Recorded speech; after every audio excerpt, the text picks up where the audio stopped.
Okay, I believe that this is going to be the video where all the final settings are fixed. So let's run this right now for the final time. I'm opening the settings. You can see in the general settings, I'm not changing anything. In the appearance, there is also no change.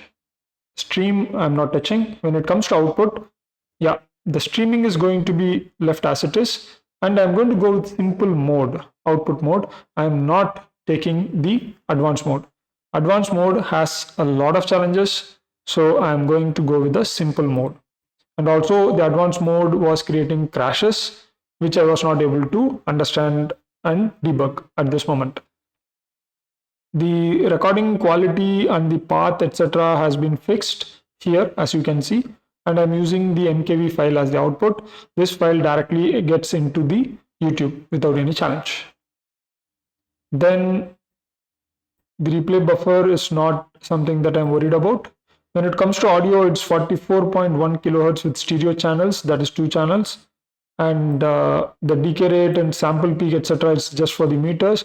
The monitoring device is the built-in analog monitoring device. I'll be showing how to enable this when discussing about that. The resolution is 1920 x 1080. And when it comes to advanced, there is not much of a change except this one. So automatically remux to MP4, do not click this, or else the output will get remixed to MP4 and it is an unwanted time delay that takes. So you don't need to do that.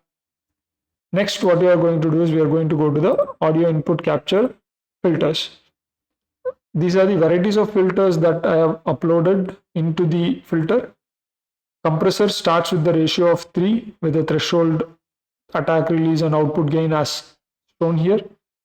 Noise suppression, I'm using good quality CPU usage RNN noise. Expander is also kept in this fashion. The noise gate has the close and open threshold. This works pretty well. Much of the noises has been removed.